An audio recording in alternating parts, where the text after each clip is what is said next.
ہندوستان میں ہندو ساتھ چل رہے تھے، مسلمان ساتھ چل رہے تھے، قدم بقدم ہندو اور مسلم دونوں ساتھ کر رہے تھے. ہم نا انصافی نہیں کریں گے، ہندو تھا تو تھا.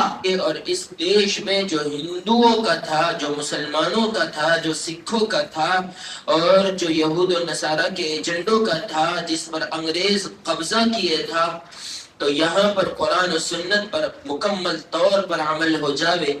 اس کے لیے جب آزادی کی مہم چلائی گئی اور ایک لڑائی لڑی گئی تو اس میں کیا نتیجہ اخذ ہوا، 150 سال، 200 سال، 300 سال کا کیا ماجرا پیش آیا، اسی پر ہم بات کر رہے تھے. بات ہم نے یہاں پر ختم کی تھی کہ جب ہندوستان انگریزوں کے قبضے میں آ گیا تھا اور انگریزوں نے غلامی کی زنجیر ہر انسان کے پیروں میں اور لوہے کی بیڑیاں اس کے پیروں میں اور غلامی کی زنجیر اس کے گردن میں ڈال رکھی تھی، تب ہندوستان کا نقشہ بدل گیا تھا. جیسے کل آئے گا ایک دن کہ صرف کچھ گھنٹوں کے لیے دیش بھکتی جتائی جائے گی، کچھ وقت کے لیے ہر ایک کے موبائل پر اسٹیٹس ہوگا، ہر ایک کے سینے پر ترنگا لگا ہوا ہوگا، ہر ایک کے گاڑی پر ترنگا لہرا رہا ہوگا، ہر ایک کے گھروں پر ترنگا لہرا رہا ہوگا. تو وہ دیش بھکتی کہلائی جاتی ہے، جسے 12 ربیع الاول کو رسول اکرم صلی اللہ علیہ وسلم اس دنیا سے پردہ فرما گئے. میرے اور آپ کے نبی کا انتقال ہوا 12 ربیع الاول کو. اس میں کسی مسلک والے کا اختلاف نہیں ہے، جھگڑا نہیں ہے.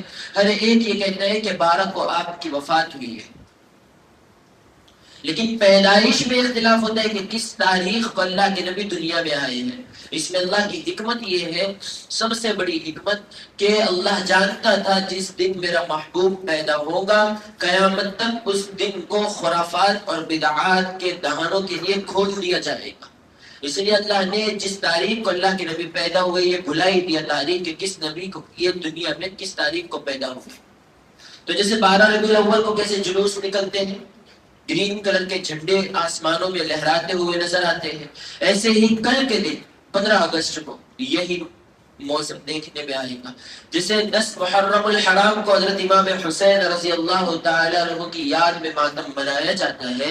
15 اگست کو تھوڑی دیر کے لیے جھنڈے کو سلامی دی جاتی ہے، رسپیکٹ کی جاتی ہے. 12 ربیع الاول میں امام الانبیاء صلی اللہ علیہ وسلم کے نام پر نعرے لگائے جاتے ہیں. رمضان آتا ہے، عید آتی ہے، نئے نئے کپڑے پہن کر کے اس کے گھر جایا جاتا ہے. بقرہ عید آتی ہے. تو یہ تہوار ہے اور یہ کچھ وقت کے لیے رکھے اللہ نے، لیکن ان تمام تہوار میں کچھ تہوار مخصوص کر دیے. 12 ربیع الاول کا پیغام آتا ہے کہ مسلمانوں سنت پر عمل کرو، شریعت پر عمل کرو. 15 اگست کا تہوار آتا ہے، اس میں دیش بھکتی کا نعرہ لگتا ہے. تو وہ صرف ایک دن کے لیے خاص نہیں ہوتا، وہ پورے سال کے لیے خاص ہوتا ہے کہ جب بھی مسلمانوں پر، جب بھی ہندوؤں پر. کیوں؟ اس لیے کہ یہ جمہوری ملک ہے. ہندوستان میں جس میں میں اور آپ رہتے ہیں یہ جمہوری ملک ہے. جمہور کے معنی ہوتے ہیں جمہوری ملک، جہاں پر ہر دھرم والا اپنے دھرم پر مکمل طور پر عمل کرے گا. اس کو حکومت کی طرف سے کوئی پابندی کی زنجیروں میں نہیں جکڑا جائے گا.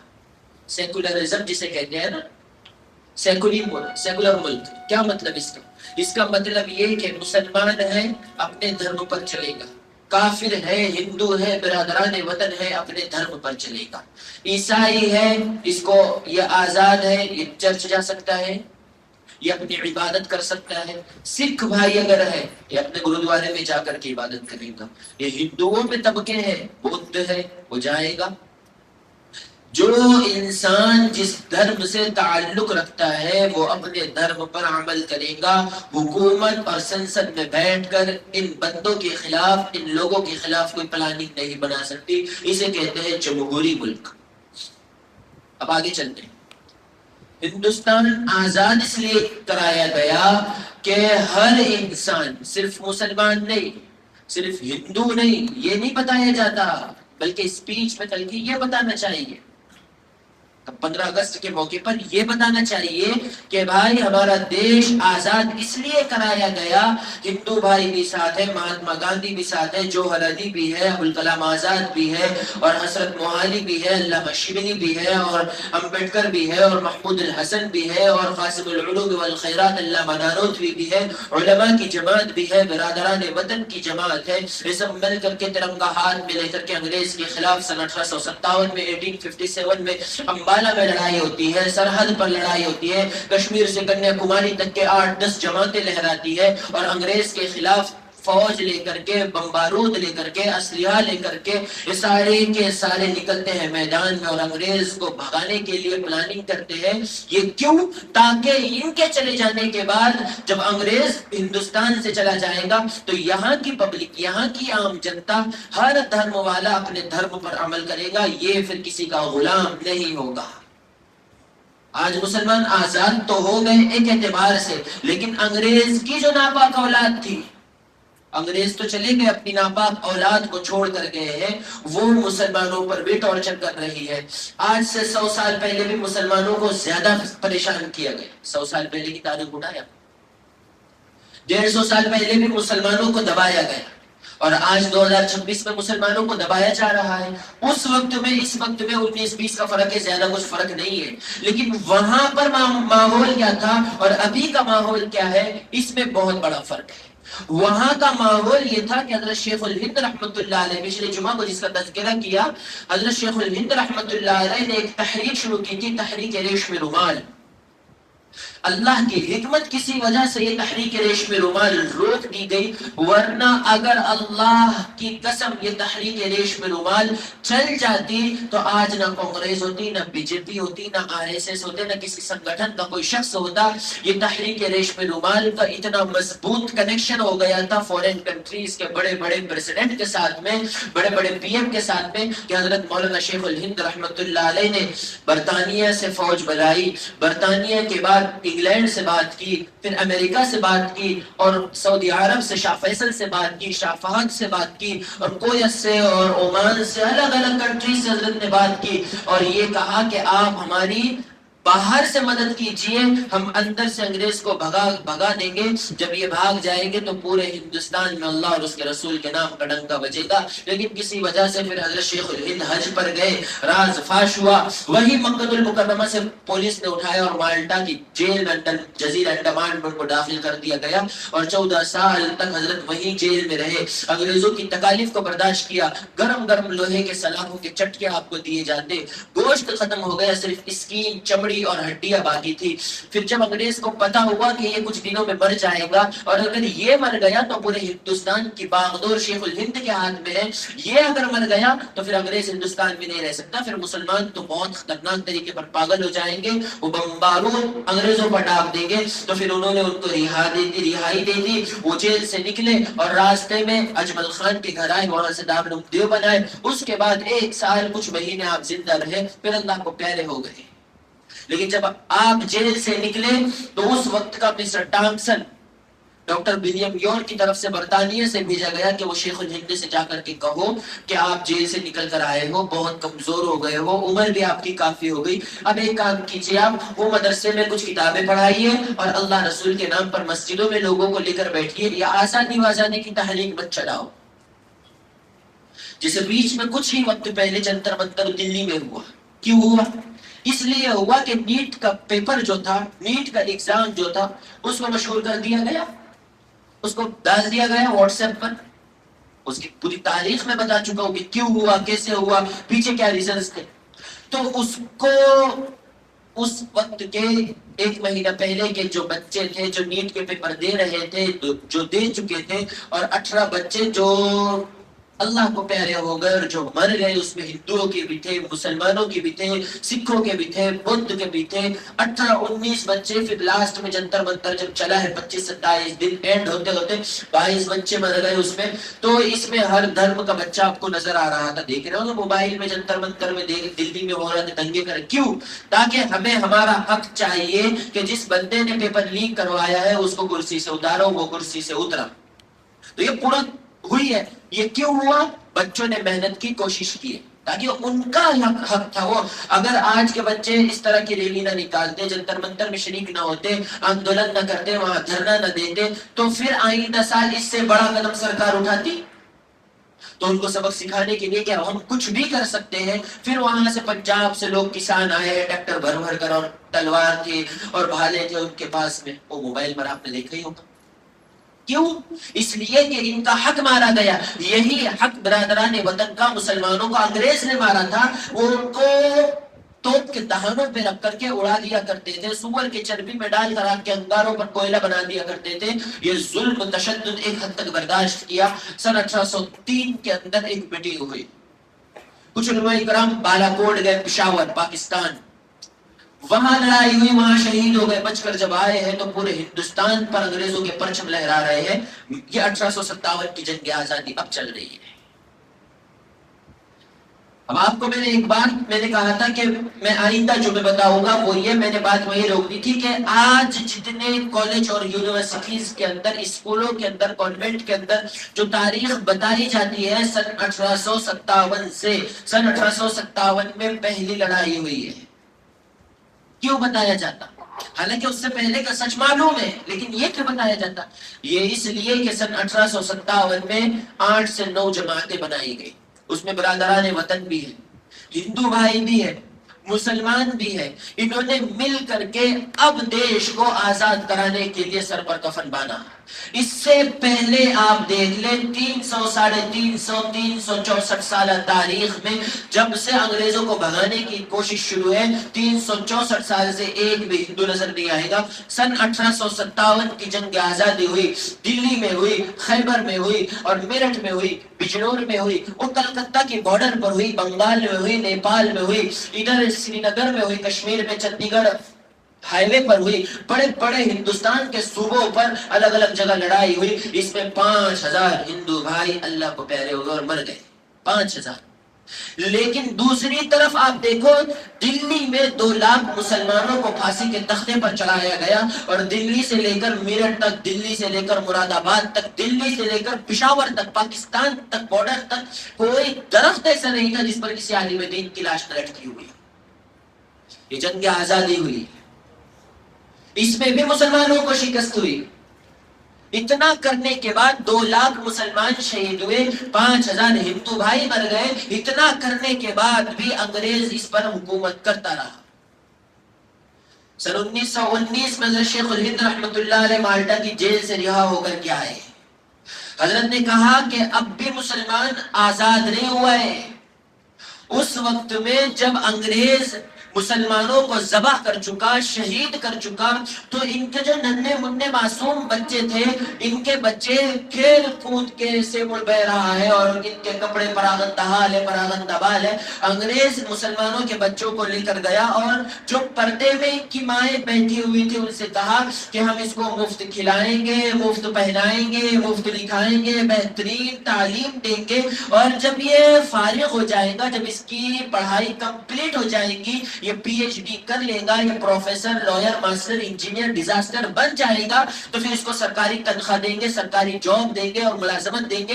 یہ خود کا بھی پیٹ پالے گا اور آپ کا بھی پیٹ پالے گا. تو جو پردے کے پیچھے مسلمان عورتیں بیٹھی تھی، انہوں نے اپنے بچوں کو انگریزوں کے حوالے کر دیے کہ لے جاؤ، ان کو تعلیم دو. جب علماء کرام کو پتا چلا کہ انگریز مسلمانوں کے بچوں کو لے کر کے گیا ہے اور ان کو ٹریننگ دے رہا ہے، جو ان کو ایک فوج کی شکل میں وہ تیار کرے گا، اور انہیں بچوں کو پھر اور فورن کنٹری سے جب بھی لڑائی ہوگی ان کو سرحد پر رکھے گا، ان کو لڑانے کے لیے لے جائے گا. جب یہ ماحول پورے ہندوستان کا بن گیا تو پھر دارالعلوم دیوبند کی بنیاد رکھی گئی. بنیاد بتا چکا ہوں. اس میں علماء کرام نے یہ کہا کہ یہ جو مدرسہ ہم دارالعلوم بنا رہے ہیں، اب تک ایک بھی، جب دارالعلوم دیوبند دلی میں بنایا گیا، یو پی میں، تب ہندوستان میں ایک بھی مدرسہ نہیں تھا. ایک بھی مدرسہ نہیں تھا، نہ کوئی مسلک تھا. آج جو بٹے ہوئے ہیں نا، یہ امارت کا ہے، یہ شورا کا ہے، یہ جماعت اسلامی ہے، یہ اہل حدیث ہے، اور یہ تبلیغی ہے، اور یہ بریلہ ہے، اور یہ کریلی ہے، اور یہ دیوبندی ہے، اور یہ وہابی ہے، یہ شیعہ ہے، یہ سنی ہے. ہندوستان میں تب کچھ نہیں تھا، صرف مسلمان بستے تھے اللہ اور اس کے رسول کو جاننے والے. اور دارالعلوم دیوبند کی بنیاد اس لیے رکھی گئی کہ یہاں بچے قرآن اور حدیث کو بھی پڑھیں گے، اور اسلام کے اس طرح سپہ سالار بنیں گے کہ انہی انگریزوں کے پنجے سے ہندوستان کو بچائیں گے. اور جہاں انگریزوں انگریزوں نے قبضہ کیا ہوا ہے، وہاں یہ بچے کھڑے ہو کر پڑھ کر جب بڑے ہو جائیں گے تو یہ مجاہدین بنیں گے، ان کو بمبالا چلانا آئے گا۔ تو ایک طرف مجاہدین تیار، آج جو مدارس کو کہا جاتا ہے یہ دہشت گردی کے اڈے ہیں، وہ کیوں؟ دارالعلوم دیوبند کی بندق کی طرف دیکھ کر کے، کیونکہ وہاں ایک دینی تعلیم بھی ہو رہی ہے اور عصری تعلیم بھی ہو رہی ہے۔ میں نے یہ کہا تھا پچھلے جمعہ کو کہ جب ہندوستان کو آزاد کرانے کے لیے ایک مہم چلائی گئی تو ہندوستان میں 2 جماعتیں کام کر رہی تھی۔ ایک دارالعلوم دیوبند قرآن اور حدیث کو پڑھا رہا ہے، عصری تعلیم دے رہا ہے، دینی تعلیم دے رہا ہے، اور ہندوستان میں کس طرح رہنا ہے، کس کلچر کو پروموٹ کرنا ہے وہ بتا رہا ہے، اور ایک طرف سر سید احمد خان کی بنیاد کرتا علی گڑھ یونیورسٹی۔ 2 تاریخ، 2 تحریک کام کر رہی تھی ہندوستان میں، اس کے علاوہ تیسری کوئی بھی تحریک نہیں تھی۔ پھر وہ 7 سال 8 سال کے بعد شروع ہوئی۔ ایک طرف بچے عالم بن رہے تھے اور دوسرے طرف دنیا کو سیکھ رہے تھے، گریجویشن کمپلیٹ کر رہے تھے، MBA کمپلیٹ کر رہے تھے، ڈاکٹر پروفیسر بن رہے تھے، وہ سر سید احمد خان کی یونیورسٹی۔ جب یہ 2 تحریکیں تھیں تو بیچ میں علماء اکرام نے مشورہ کیا کہ یہاں پر ہم مجاہدین تیار کریں گے اور ہم مسلمانوں کے بچوں کو لائیں گے مدرسے میں، مفت کھلائیں گے، مفت پڑھائیں گے، مفت پہنائیں گے، مفت میں فری میں تعلیم دیں گے۔ جب یہ مشورے میں بات طے ہوئی تو مسلمان گاؤں گاؤں ہو گئے، کریا گیا اور بستی بستی چھان ماری اور وہاں سے غریبوں اور بیواؤں اور بے سہاروں کے بچوں کو لایا، دارالعلوم دیوبند میں رکھا، ان کو مفت کھلایا، مفت پہنایا، مفت پڑھایا، فری میں تعلیم دی۔ جب یہ بچے بڑے ہوئے تو آج پوری دنیا ان کو شیخ الہند رحمت اللہ علیہ کے نام سے یاد کرتی ہے۔ شیخ الہند رحمت اللہ علیہ وہ عظیم باب ہے ہندوستان کی تاریخ آزادی کا اور جنگ آزادی کا، آج اسے نہیں بتایا جاتا ہے۔ کیوں نہیں بتایا جاتا ہے؟ اس لیے کہ ڈاکٹر ولیم یور اصل میں سن 1857 کے بعد سے ہندوستان میں ہندو ساتھ چل رہے تھے، مسلمان ساتھ چل رہے تھے، قدم بقدم ہندو اور مسلم دونوں ساتھ چل رہے تھے۔ ہم نا انصافی نہیں کریں گے، ہندو تھا تو تھا، مسلمان تھا تو تھا، ہم نا انصافی نہیں کریں گے۔ نا انصافی کرنے والا کسی وجہ سے مسلمان کو چھوڑ دیتا ہے، ہم نہیں۔ سن 1857 کی جنگ آزادی ہوئی ہے، پورے ہندوستان میں خون کی ندیوں کو بہایا گیا، اس میں ہندو بھائی بھی شہید ہوئے، ہندو بھائی بھی مرے اور مسلمان شہداء تو ہے لاکھوں کی تعداد میں۔ اسے چھپایا صرف اس لیے جاتا ہے کہ سن 1857 سے پہلے جو 4 بڑی بڑی لڑائیاں ٹیپو سلطان نے لڑی، سرنگا پٹنم کے ایریے میں، میسور میں جو بڑی بڑی لڑائیاں ہوئی، بالا کوٹ پشاور پاکستان میں جو بڑی بڑی لڑائیاں ہوئی، اور راجستھان کی بارڈر پر جو لڑائیاں ہوئی، اس میں ایک بھی ہندو بھائی نظر نہیں آئے گا۔ صرف مسلمان نے اس دیش کو آزاد کرانے کے لیے اپنے جانوں کے نذرانے پیش کر دیے، لیکن ہندوستان آزاد نہیں ہوا۔ اور سن 1857 میں مسلمان، ہندو، سکھ، عیسائی، یہودی، ہر طبقے کا آدمی اس میں شامل تھا۔ اسی لیے سن 1857 سے ڈاکٹر ولیم یور نے لکھنا شروع کیا کہ ہندوستان میں انگریزوں کو ختم کرنے کے لیے اور انگریزوں کو بستر بوریا باندھ کر بھاگنے پر مجبور کرنے کے لیے پہلی لڑائی جو ہوئی ہے دلی میں سن 1857 میں، اس لیے کہ ہندو بھی ہے، مسلمان بھی ہے، سکھ بھی ہے، چمار بھی ہے، OBCs کا ہے، دلت ہے، ہر طبقے کا اس میں آدمی شامل ہے۔ اس لیے 1857 سے تاریخ آزادی شروع کی جاتی ہے، اور 1857 کے بعد سے ہندوستان کی آزادی کی تحریک سنائی جاتی ہے، اس سے پہلے کی نہیں۔ میں نے پچھلے جمعہ جہاں بات روکی تھی وہ یہ تھی کہ جب ہندوستان کو آزاد کروانے کے لیے ایک مہم چلائی گئی، مہم کا نام تھا تحریک ریشم رومال، حضرت شیخ الہند رحمت اللہ علیہ کی تاریخ، اور ایک دوسری تاریخ اس کے بعد 1919 میں شروع کی گئی، جمعیت علماء ہند۔ یہ 2 تحریکیں، دارالعلوم دیوبند کی بنیاد رکھ دی، دارالعلوم بنا دیا گیا، علی گڑھ بنا دیا گیا۔ یہ اپنے اپنے تعلیم دے رہے ہیں اور اچھے اچھے اشخاص پیدا کر رہے ہیں۔ جب علی گڑھ کا رخ چینج ہوا، وہاں مغربی کلچر آیا، وہاں انگریز کا تھوک چاٹا گیا، تو پھر شیخ الہند رحمت اللہ علیہ کو 1918 میں وہاں علی گڑھ بھیجا گیا۔ پھر علی گڑھ میں حضرت نے خطبہ دیا، اور جب خطبہ دیا تو تعلیم کو چینج کیا، وہاں کے اسکلز کو ڈیولپ کیا، اور وہاں کی تعلیم کو اثر نو تبدیل کر دیا گیا۔ جیسے آج ہمارے یہاں چندر پور میں اور مہاراشٹر میں کیا ہو رہا ہے کہ بھائی جو پرائیویٹ اسکول ہے نا وہاں کی تعلیم الگ ہوگی، جو سرکاری اسکول ہے وہاں کی تعلیم الگ ہوگی۔ آپ جا کر کے دیکھیں، سروے کیجئے ذرا، ہم نے تو کیا الحمدللہ سروے۔ پرائیویٹ جو اسکول ہوگی جہاں پر 5 لاکھ 7 لاکھ 8 لاکھ 20 لاکھ تک کے پیسے لیے جاتے ہیں. وہاں کی تعلیمی معیار الگ ہوگا. اور جہاں فری میں کھچڑی بھی کھلوائی جاتی ہے, چنے بھی بچوں کو کھلوائے جاتے ہیں, مونگ کی دال بھی کھلوائی جاتی ہے, اور سرکاری فنڈ آتا ہے, وہ تعلیم کا معیار الگ ہوگا. یہ ناانصافی کیوں, وہ آپ جانتے ہیں, وہ میں نہیں کہوں گا آن دا ریکارڈ. تو یہی ماحول علی گڑھ میں پیدا ہوا تھا جب بنیاد رکھی گئی کہ وہاں کا تعلیمی معیار چینج ہو گیا تھا, اور وہاں پڑھنے والے مسلمانوں کے اندر, ہندوؤں کے اندر, ہر طبقے کے انسان کے اندر مغربی کلچر آ گیا تھا, بے حیائی آ گئی تھی, وہاں زنا ہو رہے تھے, وہاں بلاکاریاں ہو رہی تھی. جب یہ علی گڑھ کے اندر ہونے لگا تو شیخ الہند نے خطبہ دیا, اور خطبہ دینے کے بعد علی گڑھ کا جب رخ چینج ہوا اور علی گڑھ اپنی صحیح نہج پر آیا جو آج چل رہا ہے, تب سے لے کر 150 سال کی تاریخ آپ دیکھیں, تب سے اب تک علی گڑھ نے پھر ہندوستان کو نہیں پوری دنیا کو ایسے ایسے گوہر نایاب دیا, ایسے ایسے جوہر دیا. مولانا شوکت علی نکلے, مولانا جوہر علی نکلے, حضرت موہالی نکلے, علامہ شبلی نکلے, اور عظیم اسلام کے ثبوت نکلے جس نے پورے دنیا پر اپنے سائنس کا لوہا منوایا, اپنے ریسرچ کا لوہا منوایا. حضرت شیخ الہند رحمت اللہ علیہ نے ایک تاریخی جملہ کہا. سن 1919 میں جمعیت علماء کی قیادت کو حضرت شیخ الہند نے سنبھالا. دلی میں میرٹھ میں ایک جلسہ ہوا کہ بھائی مسلمانوں کو دبایا جا رہا ہے اور انگریز جان ہی رہے ہیں. جمعیت علماء ہند نے پھر کانگریس کے ساتھ مل کر کے یہ مشورہ کیا کہ بھائی اسی وقت میں ہندوستان کے 2 حصے ہوئے. سن 1947 15 اگست 1947 کو انگریز یہاں سے بھاگ گیا, اور اسی کے بعد 15 اگست 1949 کو پاکستان بنایا گیا. کچھ علماء کرام یہ کہہ رہے تھے کہ ہم مسلمانوں کا پرسنل ملک ہونا چاہیے. 1942 میں یہ کہہ رہے تھے حضرت مولانا اشرف علی تھانوی رحمۃ اللہ علیہ, حضرت مولانا جعفر صاحب تھانیسری رحمۃ اللہ علیہ, اور شیخ الاسلام والمسلمین قاسم العلوم والخیرات علامہ شبیر احمد عثمانی رحمۃ اللہ علیہ. کچھ علماء کہہ رہے تھے کہ ایک الگ ملک ہم تقسیم کر دیتے ہیں کہ وہاں اسلام کو مانا جائے گا, وہاں چوری کرنے پر مسلمان کا ہاتھ کاٹا جائے گا, وہاں شادی شدہ مرد اگر زنا کرتا ہے کسی شادی شدہ عورت کے ساتھ اس کو کوڑے مارے جائیں گے, وہاں غیر شادی شدہ مرد اگر کنوارا لڑکا کسی عورت کے ساتھ زنا کرتا ہے تو اس کو کوڑے مارے جائیں گے, اگر شادی شدہ مرد شادی شدہ عورت اگر کسی کے ساتھ زنا کرتا ہے اس کو چوک میں کھڑا رکھ کر کے پتھروں سے مار مار کر ہلاک و برباد کیا جائے گا. اس طرح کا نظام بنانے کے لیے پھر پاکستان کی بنیاد ڈالی گئی, اور محمد علی جناح کو اس کا سارا کام اس کے سپرد کر دیا گیا. وہ ایک الگ تاریخ ہے, وہ تاریخ میں نہیں پڑھیں گے ہم. اگر اس تاریخ میں پڑھیں گے تو اس کو مستقل 2 جمعہ چاہیے, مستقل اس کو 1 سوا گھنٹہ چاہیے کہ تاریخ پاکستان کیا ہے, اور پاکستان کو ہندوستان سے الگ کیوں کیا گیا, اور بیچ میں بارڈر کیوں قائم کی گئی, اور علماء کرام نے کیوں یہ چاہا کہ اس کو الگ کر دیا جائے اور اسلامی ملک اس کو ڈکلیئر کر دیا جائے. کیوں, وہ ایک الگ تاریخ ہے, وہاں نہیں جائیں گے ہم.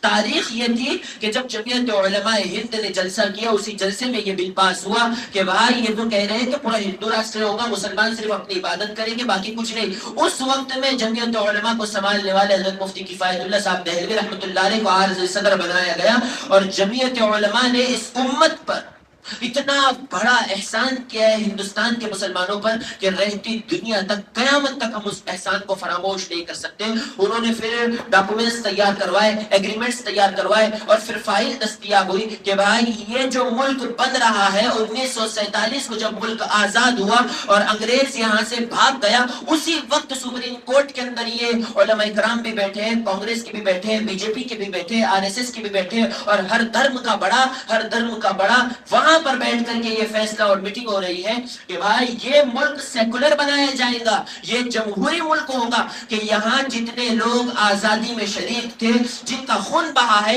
ان کے دھرم کو ماننے والے جب ہندوستان میں رہیں گے تو یہ ہر ایک اپنے دھرم پر آرٹیکل دیکھیے. آپ کانسٹیٹیوشن پڑھیے انڈیا کا, شاید اگر آپ کو انگلش پڑھنا آتی ہو نا, رومن انگلش میں بھی آ گیا کانسٹیٹیوشن. اگر آپ کو انگلش آتی ہے آپ کانسٹیٹیوشن پڑھیے, ڈاؤن لوڈ کیجیے پلے اسٹور سے.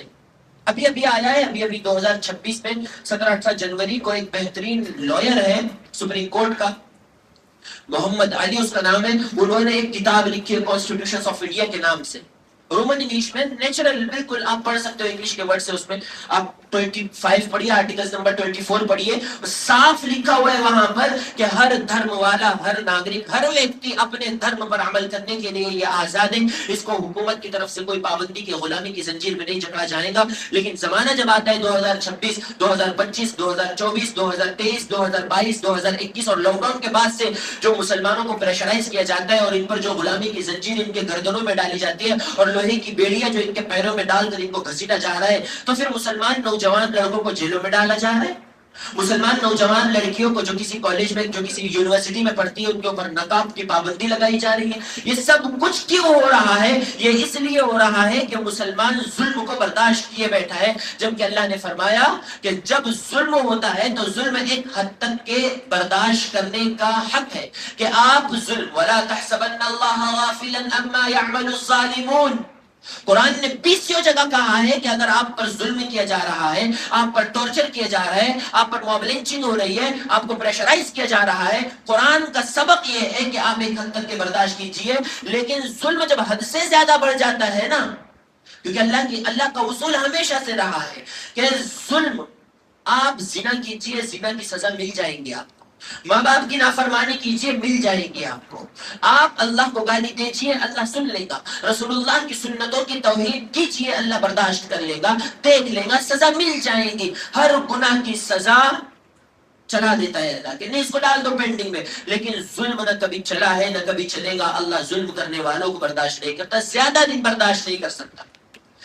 تو جب یہ ظلم ہندوستان میں پہلے ہوا سن 1857 کے بعد سے لے کر 1947 تک، تو پھر مسلمانوں نے بھی، ہندوؤں نے بھی، سکھوں نے بھی، سبق میں دوہرا رہا ہوں کہ ان سے ہم کو سبق کیا مل رہا، چونکہ میں نے وعدہ کیا تھا کہ میں یہی بتاؤں گا 1947 سے 1857 سے لے کر 2026 تک سبق کیا مل رہا، میں نے وہی بتایا تھا۔ تو 1947 سے 1947 سے لے کر کے آج 2026 تک علماء اکرام نے بھی اور برادران وطن نے بھی ایک کام کیا کہ آپس میں اتحاد اور اتفاق کو پیدا کیا۔ سب سے پہلا کام، جب تک فرقہ پرستی ہندوستانیوں کے لیے زہر ہے اور ڈرگز ہے اور اسنیک بائٹس کے نشے سے زیادہ زہریلا اثر ہے، فرقہ پرستی، یہ ملک چلے گا تو محبت کے ساتھ چلے گا۔ یہ ملک اگر چل سکتا ہے، آپ گاندھی جی کی تحریر تو پڑھ لیجئے ذرا، آج بھی گاندھی جی کی تحریر ٹیلی گرام پر موجود ہے، واٹس ایپ کا ایک میسج آتا ہے جو آدم واٹس ایپ تو آپ چلاتے نہیں ہوں گے، لیکن ایک واٹس ایپ پر بھی ہے، نیٹ پر بھی ہے، گاندھی جی نے اپنے ہاتھ سے انگلش میں لکھا تھا، وہ آج بھی محفوظ ہے۔ انہوں نے کہا تھا کہ اگر ہندوستان کو سیکولر ملک آپ چلا رہے ہو یا جمہوری ملک ڈکلیئر کر رہے ہو، تو اگر ہندوستان کو چلانا ہے اور ہر دھرم والے کو آزاد رکھنا ہے تو پھر حضرت عمر فاروق رضی اللہ تعالیٰ عنہ کا دور دیکھیے، ایک ہی گھاٹ پر بکری اور بھیڑی پانی پیا کرتے تھے، لیکن بکری کی اور بھیڑیے کی یہ مجال نہیں کہ بکری کی طرف آنکھ اٹھا کر بھی دیکھ لے۔ حضرت عمر ایک درہ مارتے تھے زمین پر مدینے کی تو زلزلہ رک جایا کرتا تھا، ایک لیڈر چھوٹا سا لکھ دیا کرتے تھے دریائے نیل کے نام، تو دریا کا پانی بہتا تھا اور آج تک بہتا ہے اور قیامت تک کے لیے بہتا رہے گا۔ عمر فاروق کا 10 سال کا حکومت والا دور آپ انڈیا میں لائیے اور انڈیا کے قانون ویسے بنائیے اور انڈیا کا آرٹیکلز ویسا بنائیے، انڈیا کا کانسٹیٹیوشن ویسا بنائیے جو حضرت عمر فاروق رضی اللہ تعالیٰ عنہ کے دور میں مدینہ میں تھا، تو دیکھنا کسی کی مجال نہیں ہوگی کہ کوئی کانسٹیٹیوشن کے خلاف بات کر سکے۔ تو جب علماء اکرام نکلے، برادران وطن کو ساتھ لیا اور اتحاد اور اتفاق کے ایک پلیٹ فارم پر جمع ہوئے اور انہوں نے پھر حملہ بولا ہے انگریز کے اوپر، تو سن 1947 کو 15 اگست کے دن انگریز یہاں سے بھاگا ہے دلی سے۔ سن 1601 میں ہندوستان میں انگریز آیا تھا واسکو ڈی گاما کے ذریعے اور ممبئی کے ساحل پر اترا تھا۔ سن 1601 میں جب انگریز ہندوستان میں آیا، 1000 مدرسے دلی کے شہر میں تھے، صرف دلی میں 1000 مدرسے تھے، لیکن 1947 کو جب جا رہا ہے، سن 1601 تک تو سارے مدرسے ختم ہو گئے تھے، انگریز نے بم سے اڑا دیا، بارود سے اڑا دیا، لیکن جب جا رہا ہے انگریز 1947 کو ہندوستان چھوڑ کر کے، تو پیچھے لاکھوں لاکھ مدرسے ہیں۔ یہ پوری تاریخ تب ہوئی ہے، انگریز تب بھاگا ہے جب مسلمانوں میں ہندو، بہت پوائنٹ کی بات کہہ رہا ہوں میں، یہ آزادی ہندوستان میں مسلمانوں کو، سکھوں کو، بدھسٹ کو، ادر کاسٹ، کسی ریلیجن، کسی کاسٹ سے ریلیجن ہو، ریلیٹڈ ہو لوگ، ان کو آزادی تب ملی ہے جب ان کے اندر اتفاق پایا گیا۔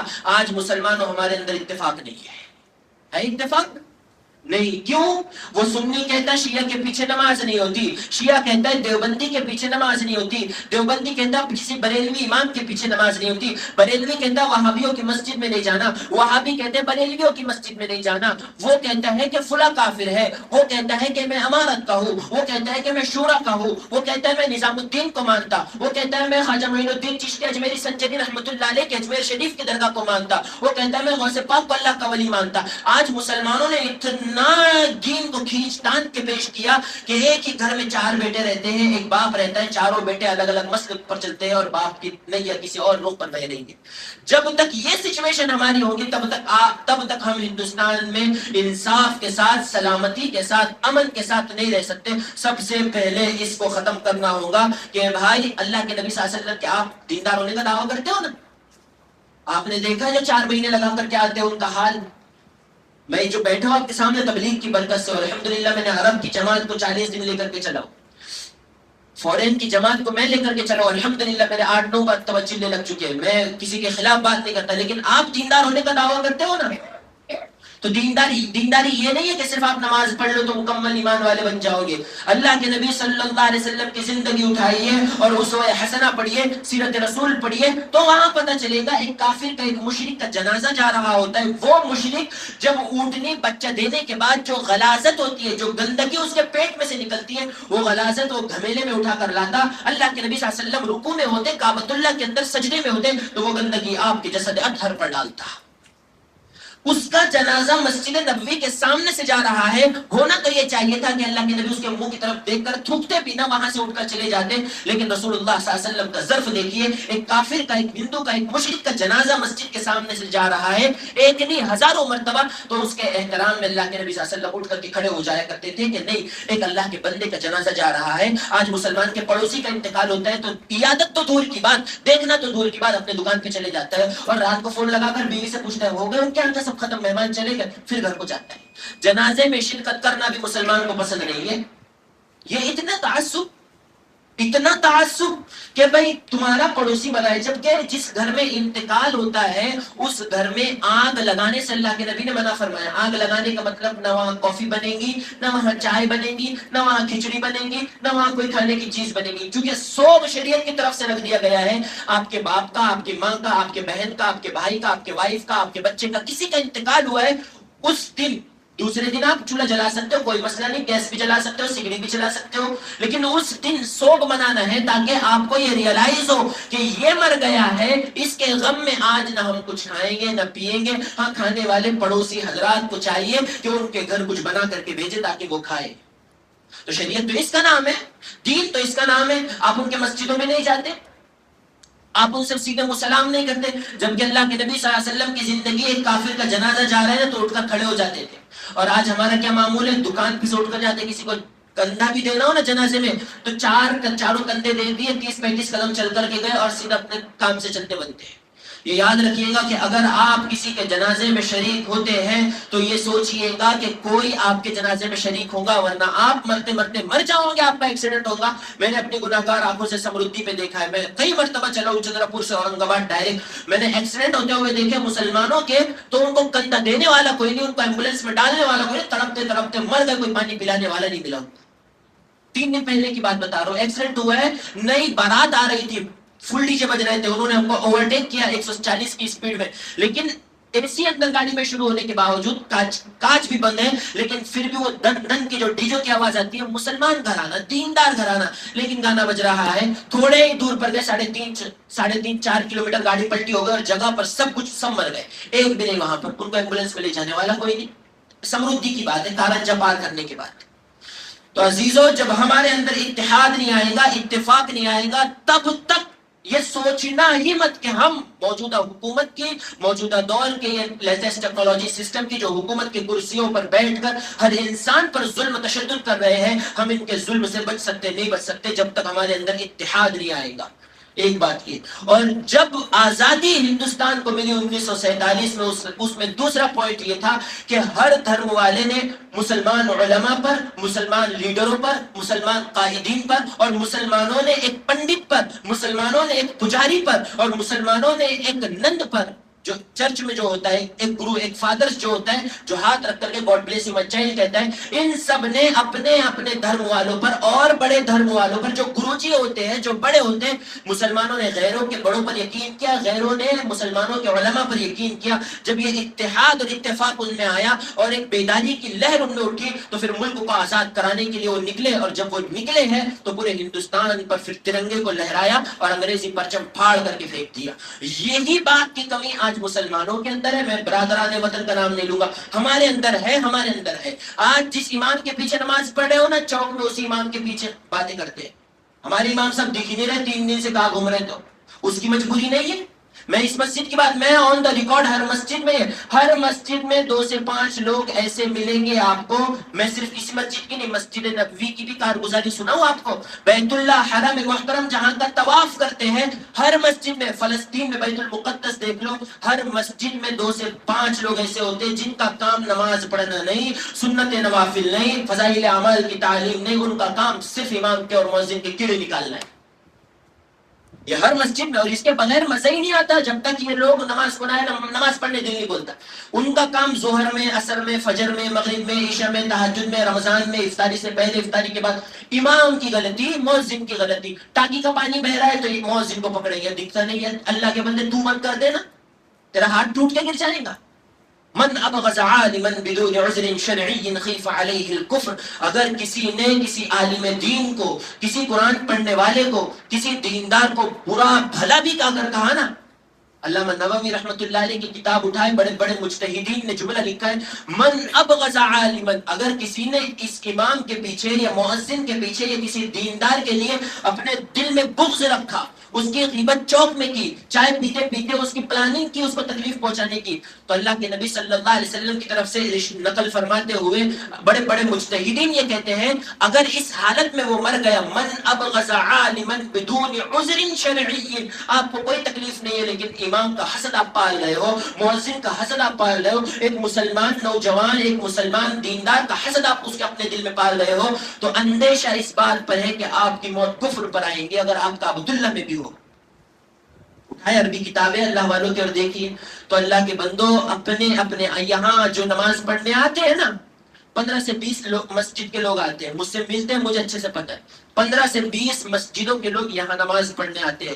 آپ جس امام کے پیچھے نماز پڑھتے ہو نا، کبھی حقیر نہیں جاننا اسے، کبھی اس کے بارے میں نہ برا کہنا نہ برا سننا، کبھی نہیں. علامہ سفیان ثوری رحمۃ اللہ علیہ کے بارے میں ایک نے کہا، آپ راستے سے چل رہے ہیں، کسی نے کہا کہ یہ اللہ والوں کو امتحان لیتے ہیں، ذرا وہ آ رہا ہے نا، اپنے دوست کو انہوں نے سلا دیا ایک جنازے کے اندر اور کہا کہ اللہ والے یہ دیکھو اس کا انتقال ہو گیا، نماز پڑھا لیجئے. اور یہ نوجوانوں نے اس لیے اس عالم کو پریشان کرنا چاہا کہ جب وہ نیت باندھے گا نماز جنازہ کی اللہ اکبر بول کر تو جنازے میں اٹھ جانا اور مستیاں کرنا، ہم اس بوڑھے کی، اس عالم کی ہنسی اڑائیں گے. اللہ والے نے نیت باندھ لی، 5-6 لوگ پیچھے کھڑے ہوئے نیت باندھنے، اللہ اکبر، پہلی رکعت، اللہ اکبر. پیچھے سے جو آواز دے رہے تھے لڑکے، یار آواز تو نکالنا، یار آواز تو نکالنا، یہاں نماز جنازہ ختم ہوئی ہے. اور اللہ والے نے کہا یہ قیامت تک کی نہیں اٹھے گا، اس کو لے جا کر کے دفن کرتا ہوں. کسی اللہ والے کے من عادى لي وليا فقد آذنته بالحرب، اگر کسی اللہ والے کو پریشان کرو گے، کسی مولوی کو، کسی مولانا کو، کسی حافظ صاحب کو، کسی دیندار کو پریشان کرو گے تو اللہ کہتا ہے میری طرف سے اس بندے کے ساتھ اعلان جنگ میں کرتا ہوں، پھر اس کو زندگی میں سکون نصیب نہیں ہوگا. تو اللہ کے بندوں 2 باتیں لے جاؤ ہر دھرم والے سے. میں مسلک نہیں کہہ رہا ہوں، مسلک کہتے ہیں دیوبندی، اہل حدیث، بریلوی، شیعہ، سنی، مودودی، جماعت اسلامی، اسے کہتے ہیں مسلک. اور دھرم کہتے ہیں ہندو، مسلمان، سکھ، عیسائی اور سلیبی اور بدھسٹ اور او بی سیز اور چمار اور دلت، یہ جتنے ہیں یہ دھرم کہلاتے ہیں. تو اگر ہندوستان میں رہنا ہے اور دین پر عمل کرتے ہوئے مرنا ہے اور استقامت دین پر چاہیے تو ہر دھرم والے سے محبت کرنی ہوگی آپ کو. ہر دھرم والے سے، صرف مسلمان سے نہیں، ہر دھرم والے سے محبت کرنی ہوگی. اور جس امام کو، جس مولانا کو آپ فالو کرتے ہیں، اور ہر عالم کو جس کو آپ فالو کرتے ہیں، اور ہر دیندار کو جس کو آپ دیندار سمجھتے ہو، اس کے ساتھ اخلاص نیت کی بنیاد پر دینداری کے ساتھ پیش آنا ہوگا، محبت کے ساتھ پیش آنا ہوگا، اس کی غیبت سے بچنا ہوگا، اس پر حسد سے بچنا ہوگا، الزام لگانے سے بچنا ہوگا. ہر چیز سے بچنے بچاتے جب یہ 2 چیزیں ہمارے اندر آئیں گی تو پھر ہم وہ کر سکیں گے جو 150 سال پہلے ہمارے پروجوں نے اور پرکھوں نے کیا. اللہ تبارک و تعالیٰ کی یہ باتوں پر عمل کرنے کی توفیق نصیب فرمائے.